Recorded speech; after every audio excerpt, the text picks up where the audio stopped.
Bem, estamos aqui com Geraldo Sarro, um grande cineasta, considerado um dos maiores da América Latina. Está fazendo aqui o filme Sertânia, em Brumado. E a gente vai conversar, bater um papo sobre cinema, com muita honra com o Geraldo. Geraldo, seja bem-vindo. Tudo bem. Agradeço aí as referências elogiosas. Geraldo, você escolheu Brumado como cenário para o seu filme Sertânia. Mas antes de a gente falar um pouco sobre o filme, explica pra gente por que Brumado. Rapaz, eu acabei de fazer há um ano atrás, menos de um ano atrás, dezembro do ano passado, acabei de fazer uma série grande chamada Sertão de Dentro, de 13 episódios, 52 minutos cada episódio. Fiz uma coisa grande, pesada, levou 2 anos para ser feito e fiz todo aqui no sertão da Bahia, que era chamado Sertão de Dentro, que era o sertão de dentro do Rio São Francisco. A margem direita do sertão de São Francisco era chamado, pelos período Império e período colonial, do sertão de dentro. O sertão de fora era a margem esquerda, que, na verdade, pertencia a Pernambuco. Só depois da revolução, de uma das revoluções independentistas e republicanas de Pernambuco, é que a monarquia, como castigo, tirou deles a margem esquerda de São Francisco. Então, essa série toda foi feita aqui. Então, tem essa referência geográfica, mas, na verdade, o título também é ambíguo. O título está querendo dizer que é um sertão, que é um sertão de dentro, não é um sertão de dentro da gente, é um sertão de sentimento, mais do que um sertão visto de forma, digamos, exterior. Sertão visto de dentro. Então, fazendo isso, foi que eu pude me aproximar mais da região de onde eu sou, que é esta aqui, porque eu nasci em Poções, aqui perto, vizinho, e a minha região é essa, a minha infância foi dessa região. Pude me aproximar mais, já tinha me aproximado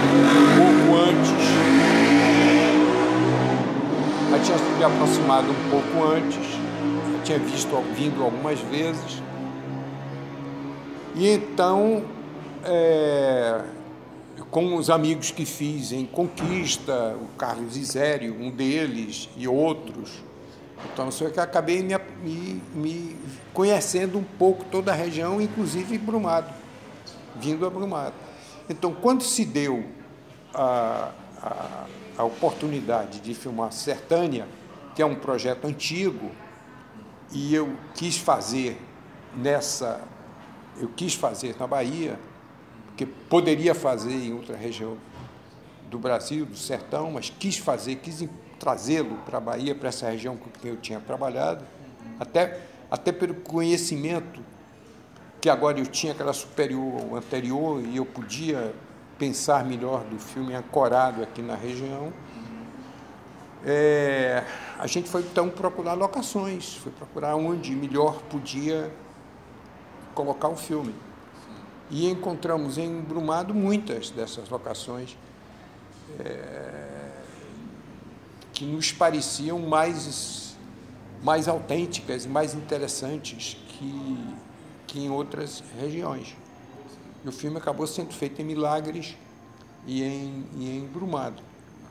Então, por exemplo, Itaquaraí tem uma praça muito interessante, entendeu? Com um casario ainda antigo, interessante, entendeu? Muito a paisagem, a cidade aqui tem muitas locações interessantes. Então, a gente acabou que viemos fazer aqui e tivemos também um apoio da prefeitura.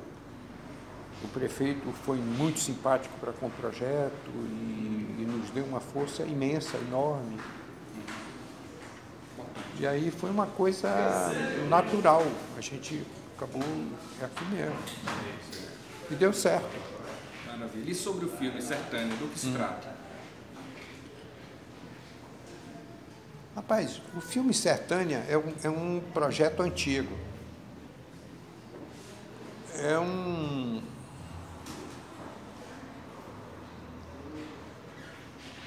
um projeto antigo, é um projeto que sintetiza, de uma certa maneira, e culmina também em muitas questões que, de uma maneira...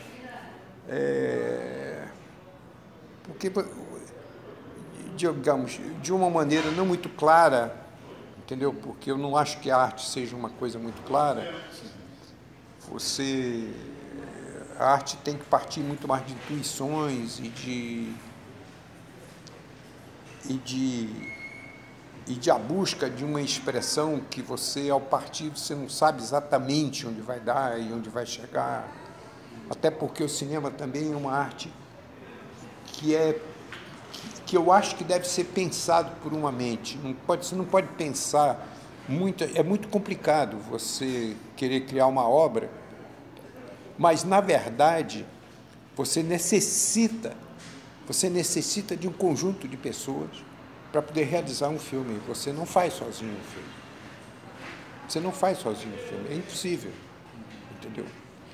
Inclusive, quando você... Tanto que o filme na verdade, um filme é uma espécie de jogo em que você propõe algo e do qual você é o mais responsável, talvez, porque você domina esse processo o tempo todo, como diretor, você propôs o jogo inicial no roteiro, depois você de uma certa maneira, é o diretor que conduz a realização, a criação dos outros técnicos que estão na filme, que participam da filmagem, que participam da edição, e você também dirige, de uma certa maneira, um elenco, atores, e às vezes não atores, gente do povo, certo? E o final sempre resulta num acabamento em que você é o responsável. Mas isso não significa que a obra é realmente inteiramente sua, porque a participação dos outros é importante, o empenho dos outros é importante. Nós acabamos de fazer uma sequência aqui nesse filme Itaquaraí, que é impossível dizer quem é o responsável. A população participou criando. Nós propomos a um grupo de uns 70, 80 moradores da região, e que vestimos lá, mais ou menos, de forma improvisada, como retirantes e tal, e foi proposto uma cena na praça pública, e eles realizaram inteiramente, em uma proposta de meia hora. Se propôs para eles, foi lá e realizaram, uma coisa que está filmada. Entendeu? Com expressões, com criações, com criação, eu não posso dizer outra coisa, senão que é uma criação deles. Eles improvisaram naquele momento ali um espetáculo teatral sobre a questão da fome dos retirantes, do qual eu não sei dizer se somos responsáveis, se somos autores, não somos. Entendeu? Então, essa possibilidade que você tem de estimular e de surgir, isso ocorre com os atores, entendeu? Ocorre com os técnicos, com o fotógrafo, com os técnicos de som, entendeu? Com todos. Subitamente é da parte da coreografia, é o figurino que traz um elemento que... inesperado, entendeu? E isso, no documentário, isso é sem parar, né? Na verdade, o trabalho no documentário, você está aberto para essas coisas imprevistas e você ser capaz de improvisar uma forma de captar algo que você não esperou, que é imprevisto e que, às vezes, surge como uma explosão que te espanta e te desloca. E, às vezes, você não sabe como responder a isso. Você não sabe como se aproximar dessa coisa. Entendeu? Então, essa abertura é fundamental. na realização. Então, Sertânia tem isso, mas o Sertânia tem uma estrutura, tem um jogo, e esse jogo é um jogo que absorve também muitos clichês do cinema, muitos clichês da literatura e da cultura brasileira, mas traz é um falso filme de cangaço, porque, na verdade, é toda uma subjetiva. Ele não é um filme objetivo, sobre fatos objetivos. É a mente de um jagunço ferido de morte, que vai morrer, e é a mente dele que narra o filme. Entendeu? Então, isso te joga de saída num plano de delírio, num plano de imaginação, num plano de alguém que está febril, enfim, ferido de morte, com febre, e delirando e imaginando coisas reais e irreais, entendeu? Então, o filme todo corre um pouco por aí, entendeu? Então, isso abre muito de um lado, a possibilidade de linguagem e abre também muito o risco do que pode ocorrer, porque você está jogando numa área muito instável, no sentido de que você não está procurando a estabilidade da linguagem. Você está querendo romper com ela. Entendeu? Você está querendo contribuir nessa ruptura da linguagem. Aí já entra outra coisa, que é a questão da linguagem, hoje em dia. O que é a questão da linguagem? Eu acho que a questão central da cultura mundial hoje é a questão da linguagem. Nós estamos, se nós tivermos algum embate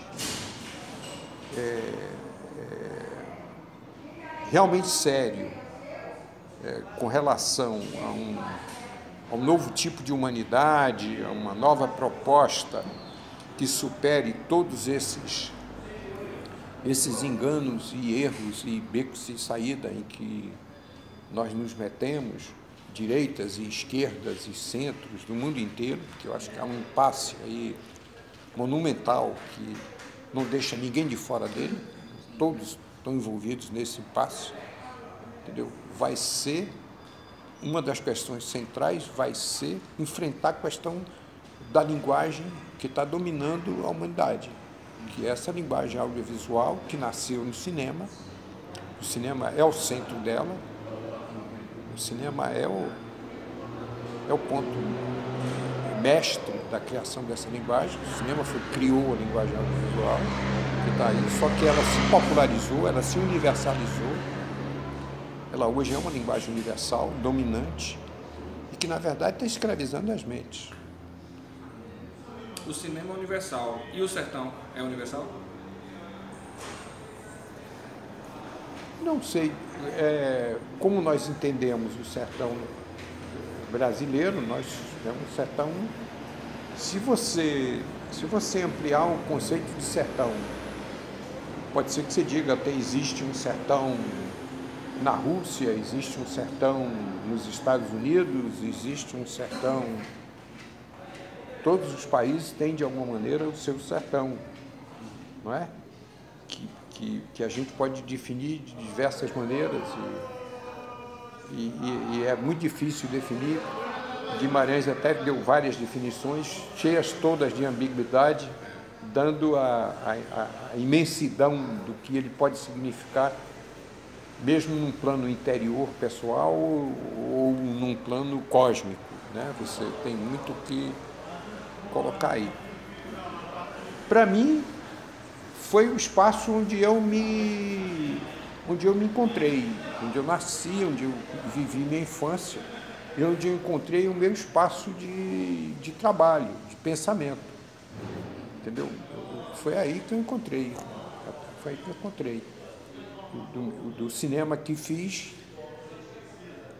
através do qual eu tentei pensar também o sertão, também o mundo. Fiz dele um centro de pensamento.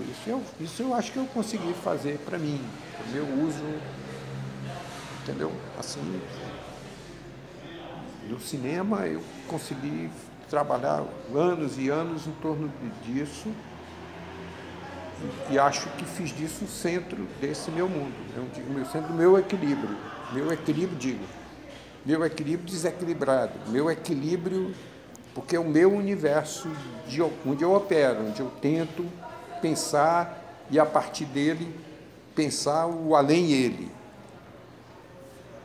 Mas, ao mesmo tempo, ele é muito caótico, ele é, entendeu? Ou seja,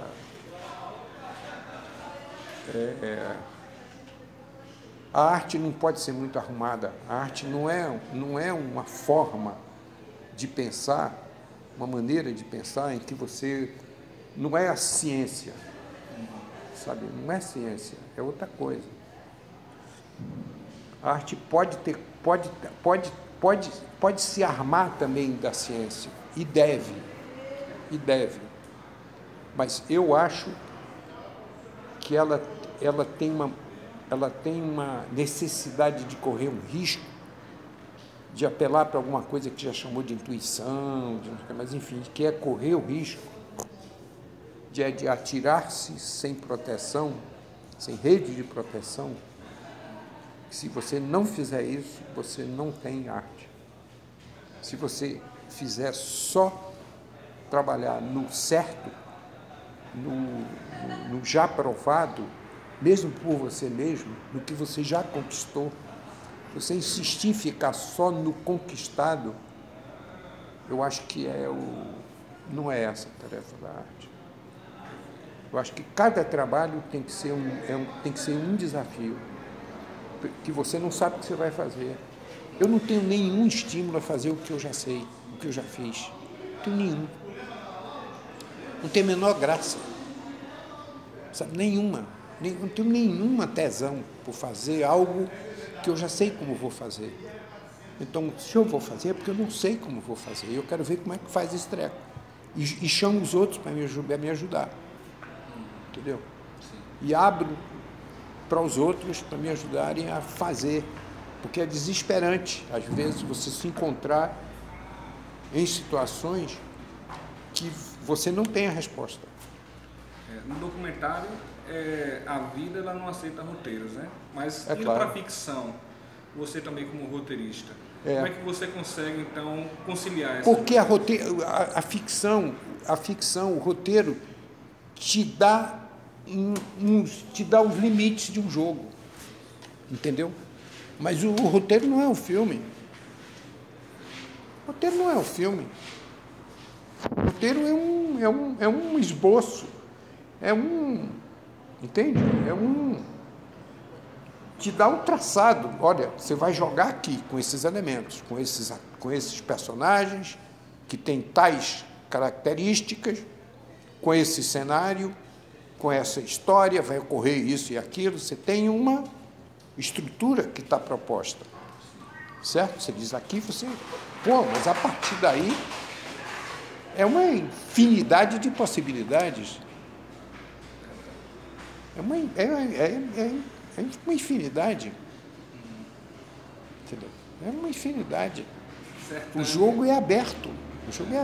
Sertânia, então, vai ser definida na pós-produção, na hora da edição. É claro que à medida que você vai fazendo, ele vai tomando uma cara, entendeu? Ele vai se armando.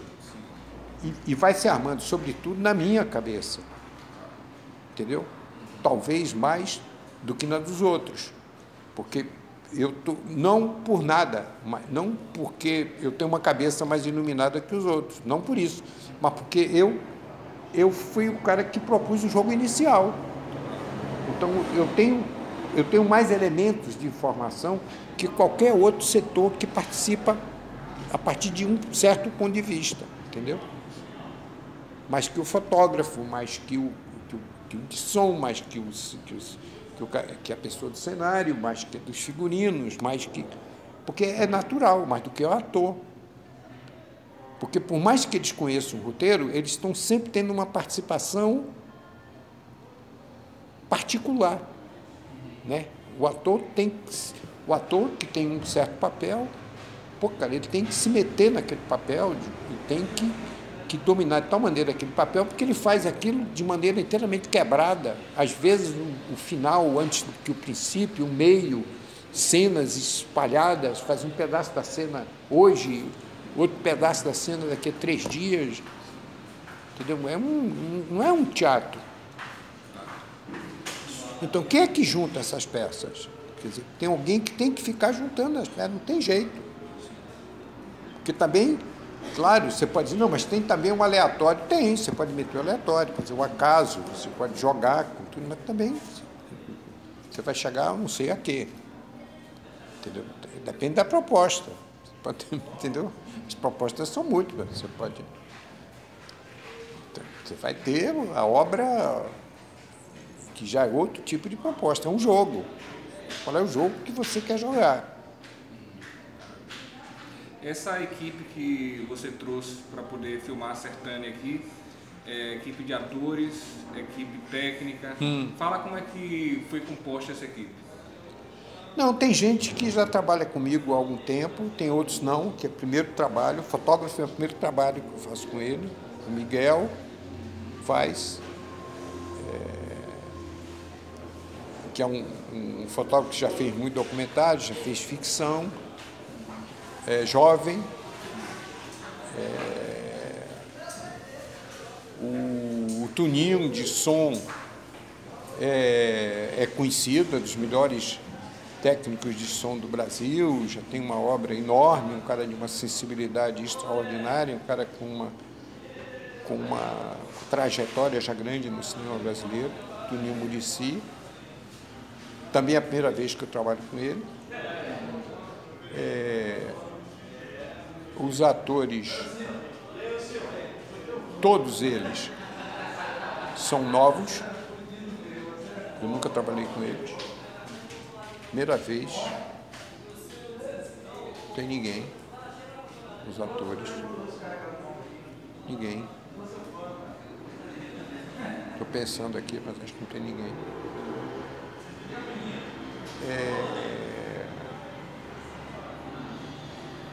Mas aí eu tenho o assistente de direção, os 2 assistentes. O elenco é o Gil de Conquista, Gil Sérgio, da Ópera Cata, com quem eu já conheço há algum tempo, desde que comecei a vir para aqui para Conquista, e a gente já trabalhou em um dos episódios do Sertão de Dentro. Um pequeno trabalho, eu trabalhei com o grupo deles, com a Kessia, com a Kétia e tal.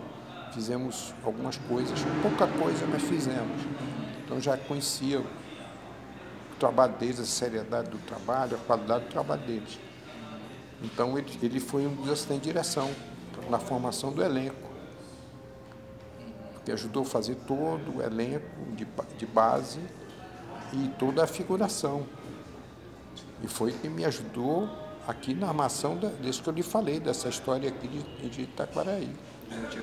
O outro assistente de direção é um velho amigo meu, que eu trabalhei no meu primeiro filme de longa-metragem, que é o Frazão, e que agora veio para trabalhar com a gente. Depois tem mais uns 2 amigos,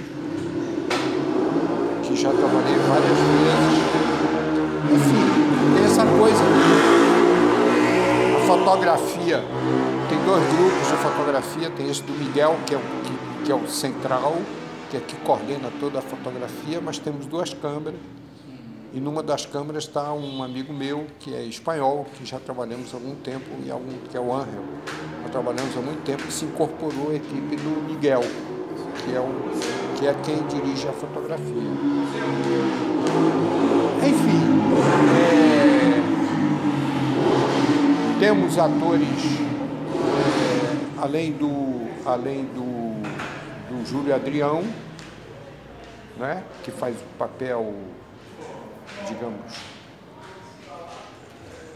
da figura mais forte no filme,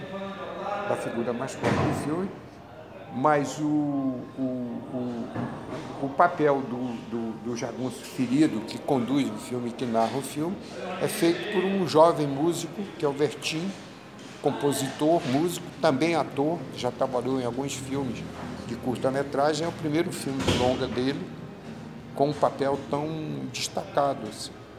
Eu nunca tinha trabalhado com ele. E muitos dos atores também, os outros atores, quase todos, seguramente, eu nunca tinha trabalhado com eles. Aqui em Brumado nós tivemos os atores de apoio, figuração, né? Como é que muitos, foi o Gil, foi ótimo, foi o Gil que incorporou. A gente vai trabalhar em Brumado e buscar as pessoas em Brumado também. E a população de Itaparaí foi às centenas, entendeu? E o São João, a gente filmou a quadrilha. A quadrilha está filmada, temos bastante tempo da quadrilha. Não posso dizer que seja um documentário sobre a quadrilha. Mas se eu puder, quando for montar, eu vou ver se tiro e se monto pelo menos uns 10 minutos só com a quadrilha e mando aqui para vocês, inclusive o pessoal de Itaquaraí. É a primeira coisa que eu vou fazer quando montar, ver se eu consigo tirar a quadrilha. Em alguns dias eu armo. A gente aqui em Brumado está com a ideia de montar um núcleo audiovisual. A gente Que já legal. está com o Cineclube e eu queria que você falasse um pouco como é fazer cinema na prática para eles que estão começando. Quando? Eu falo, eles estão no Cineclube, eles estão querendo montar um núcleo audiovisual aqui em Eu Brumado sei, agora. mas você quer que fale quando? Eu estou viajando amanhã, não estou... Não, falar agora para eles como é fazer o cinema prático mesmo, na prática. Rapaz, não tem fórmula. Eu acho que exatamente a gente tem que abandonar as fórmulas. Entendeu? Não tem fórmula. Não quer dizer que não possa se ensinar. Entendeu? Há maneiras de ensinar. Acho que a maneira de ensinar não é você levar fórmulas, maneiras de fazer o cinema. É você estimular no aluno que ele se encontre, que ele encontre suas maneiras de fazer cinema, que ele encontre a forma de fazer cinema dele. Porque o que exatamente a grande questão hoje central da produção cinematográfica e do cinema que existe é que uma grande fórmula foi estabelecida mundialmente, entendeu? E ela é repetida, e ela formatou uma maneira, e formatou uma língua, uma linguagem. Não posso nem talvez falar em língua, mas acho que está virando língua, entendeu? Através da qual o universo, e ela virou universal. O mundo inteiro faz um filme do mesmo jeito. O cinema que se faz nas Filipinas é igual ao da Argentina, é tudo feito, é tudo armado em Hollywood. E com o cinema de propaganda, e com a propaganda. A história disso é negra, de como se venceu foram vencidas as cinematografias nacionais de força, como a italiana, como a inglesa, como a francesa, foram todas vencidas. E hoje em dia nós temos um formato de fazer cinema, que é esse cinema comercial, esse cinema que a mídia universalizou e que, na verdade,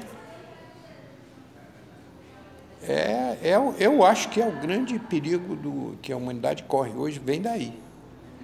Porque esse treco hoje domina as mentes. E você não consegue aceitar.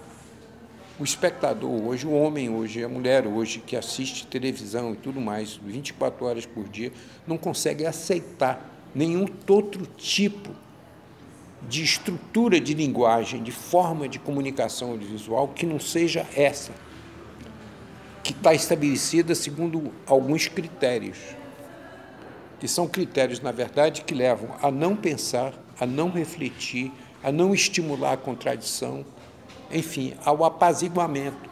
A gente acha que, por exemplo, você assiste hoje um jornal desses aí, Jornal Nacional, qualquer coisa desse tipo aí, você acha que está informado e vai dormir sossegado. Aquele treco é organizado, editado, pensado como se fosse uma ficção. Aquilo não reflete a realidade do que ocorre no mundo, nem por nada. Nem por um nada. Não é assim, o mundo não está ali, não. O mundo não está nesse negócio, não. Não está nisso, não. E hoje em dia, na verdade, o conhecimento da neurociência, que está levando a um conhecimento do cérebro, você sabe disso. Entendeu? Já estão usando isso em cinema, de fazer testes para ver onde é que o filme te comove, não te comove, mexe com os neurônios ou não mexe com tais neurônios, com tal parte do cérebro, tal não sei o que, tal, se significa isso e aquilo. E isso vai estar controlado dentro de alguns anos. Você vai ter um controle cada vez. Nós já estamos, eu acho que nós já estamos sobre isso. Assim, nós já estamos sob domínio desse negócio. O mundo inteiro. Quer dizer, na verdade, essa que é a questão. Essa que é a questão. Eu fiz uma entrevista com um neurocientista que estudou 25 anos, brasileiro, mineiro, que estudou 25 anos na Alemanha, está agora na Universidade Natal, Federal de Natal, lá com macacos e não sei o quê, pesquisando, e criou um curso na Universidade Natal que chama Neurocinema. Eu fui atrás dele. Está no Sertão de Dentro. A entrevista com ele está no Sertão de Dentro. Ele é muito pessimista. Ele acha que a questão da robotização está aí. Ele acha que, em pouco tempo, você será lido por Você vai tentar entrar em qualquer país, você pegar na alfândega, eles vão tirar um retrato do teu cérebro, eles vão te dizer se você entra ou não entra. Eu só interromper o senhor. Diga. Não tem como você pedir só 20 minutinhos para eles que a gente está fazendo a gravação aqui? Tem como fazer? Está interferindo aqui? Eu acho que vai atrapalhar um pouco a questão do... Fecha a porta aí. E você pede só 20 minutos, só coisa rápida. Me fala uma coisa, Geraldo, sobre como romper então essa logística, essa distribuição agressiva que vem de fora, para que o cinema brasileiro realmente possa mostrar a sua verdadeira face. Não tem isso. Essa questão, a meu ver, não existe mais. Isso é uma questão que existiu, talvez, nós poderíamos ter acreditado, talvez, há 30 anos atrás, 50 anos atrás, 1960.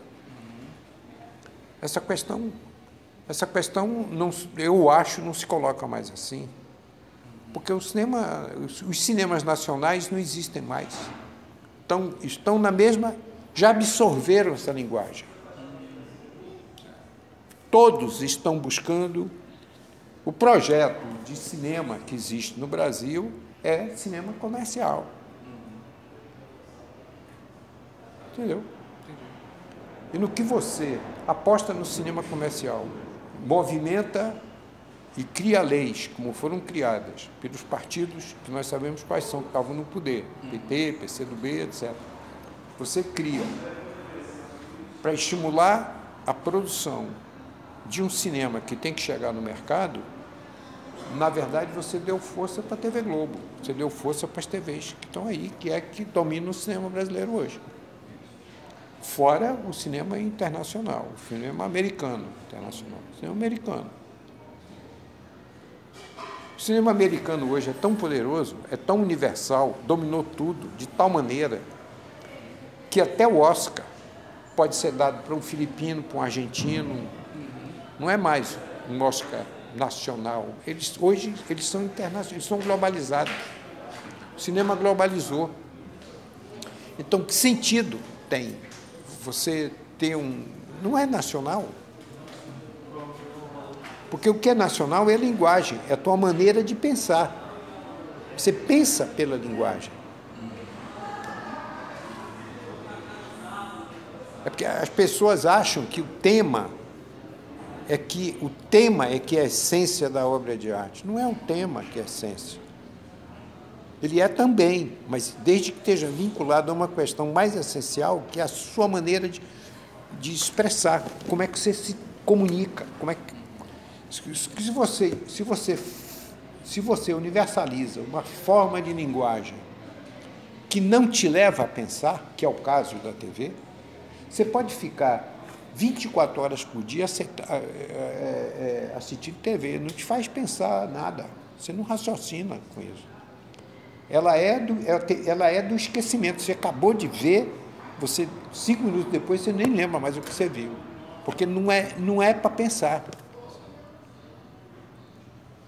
Você não pensa quando você quer, você pensa quando você tem necessidade de responder uma questão que te incomoda, quando você tem necessidade de pensar, para se salvar, senão você não pensa.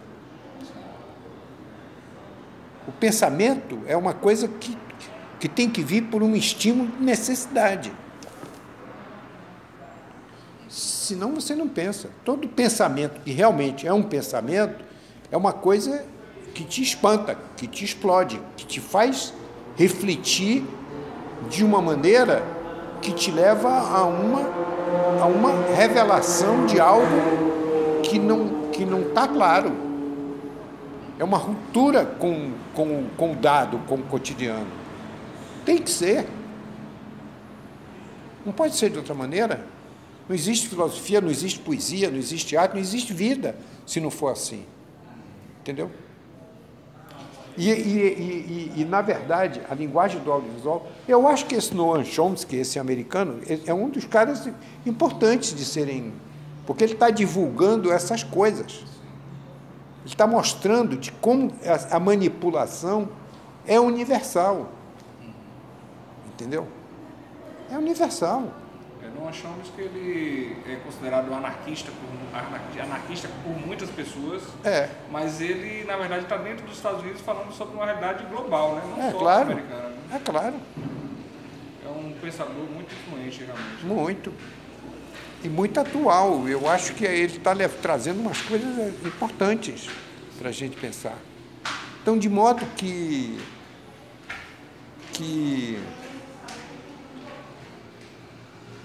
é isso, haveria muito o que falar. Isso aí, meu companheiro, é uma... Rende um papo, né? Isso é um papo enorme, eu acho. É um papo enorme. E é um papo sério. Importante. E é um papo que deveria poder chegar aos políticos. Às escolas, né? Às escolas e aos políticos. Entendeu? E aos políticos, para eles compreenderem. Mas você não acha que, na verdade, é um bom plano de poder manter a massa da mesma forma que ela está alienada com a TV e continuar vencendo as eleições de maneira Claro. E nós sabemos que eles, em grande parte, são os donos das TVs. Né? Você viu o que aconteceu no Brasil? As religiões evangélicas, em 60 anos, destruíram 600 anos de domínio da Igreja Católica. É impressionante. É impressionante. E hoje em dia eles estão em núcleos aqui no Brasil que você não esperaria, entendeu? Como os quilombos negros, as tribos indígenas. É impressionante. E aqui no sertão. Eu filmei agora, para o Sertão de Dentro, uma reunião das tribos em Osasco, todas aqui do sertão da Bahia, que foram, porque lá tem um núcleo forte dos Pancararé, que eu já filmo há muito tempo, lá em São de Glória, município de Glória, perto de Paulo Afonso. E tem um grupo muito interessante em Osasco. Eu fui filmar e vieram representantes de todas essas tribos, vizinhos deles, várias, umas 6 ou 7, aqui da Bahia. Foram para lá grupos dançantes e tal, não sei o quê. Cantavam um hino gospel antes da dança e dos cantos deles. E alguns faziam sermões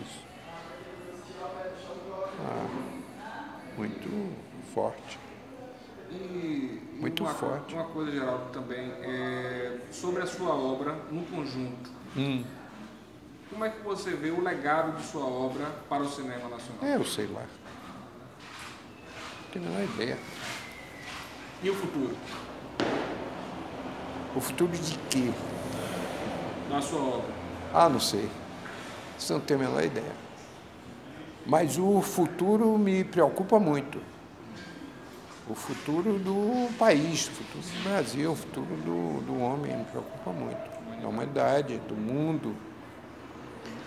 Como está o mundo, como estão as coisas. Estão ruins.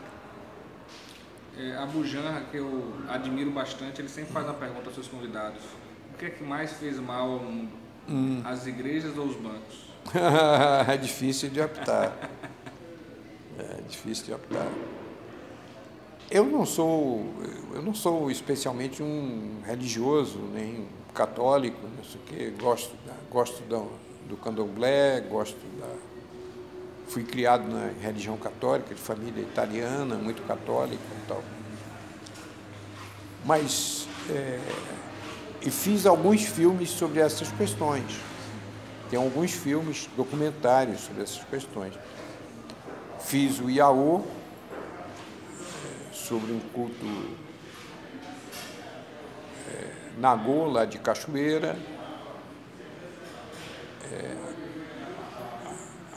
de como se formam as Iaôs, processo de iniciação das Iaôs.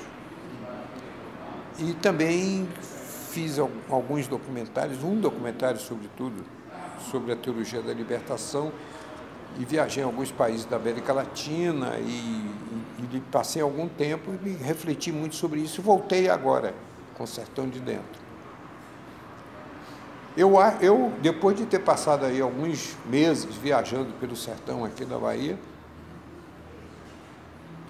uma das coisas, se alguma coisa ficou de um trabalho assim sério junto às populações mais pobres e desesperadas, que eu também conheci, filmei desde os anos 60 no sertão, da fome, da pobreza, da miséria, às vezes absoluta, mortalidade infantil, enfim, um quadro terrível que a gente via. Se alguma coisa me impressionou, foi o trabalho da igreja, da teologia da libertação, que não é a mesma coisa hoje, mas que você percebe que onde eles conseguiram estimular um novo modo de vida dentro da religião católica e com uma participação social ativa, deu alguns frutos que eu pude verificar nos anos 80 e pude voltar agora, que eu acho que é muito interessante, sabia? Como a transformação é possível, como a revolução é possível. E ela se faz pela educação. Eu vi isso e fiquei muito impressionado. E, de alguma maneira, o Sertão de Dentro reflete um pouco isso. Tem uma reflexão sobre isso. Conseguimos captar essa passagem, acredito. A passagem através da educação, de como uma geração se salvou. Entendeu? Como a geração se salvou. Então, uma das coisas que mais me impressionaram,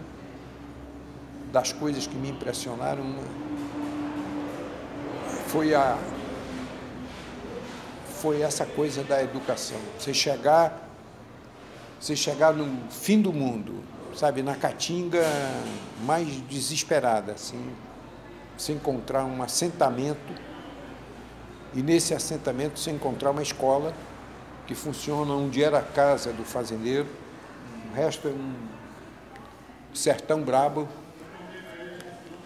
e você encontrar, além das casas, da água nas casas, que eles conseguiram resolver, de uma vida organizada, você encontrar, chegar de supetão, você encontrar uma escola para crianças que você, nos anos anteriores, quando eu passava pelo sertão, elas estavam pedindo esmola, famintas pelas cidades, e maltrapilhas, pés descalços. Era esse o quadro. Cansei de ver isso. Eu chegava, era isso. As crianças estavam nas ruas pedindo esmola. Maltrapilhas, mal vestidas, sujas, não alimentadas, nada. Uma coisa de você chorar. E você chega num lugar desse hoje, você encontra a escola com as professorinhas locais, ensinando a crianças que estão alimentadas, bem vestidas, bonitas, lindas, garotas e garotos bonitos, porque comer, sabe, e ter uma vida saudável, e uma vida em que não falta alimentação e não falta a alegria de viver e a educação e tal, como a vida muda, como as pessoas se transformam. É inacreditável. E o cinema pode ajudar nessa... A gente filmou isso. A gente filmou uma família que eu conheci em 1984, na época de Figueiredo, em plena seca, depois de 5 anos de seca. As pessoas viviam com 1/4 de um salário para cada família de 5 pessoas.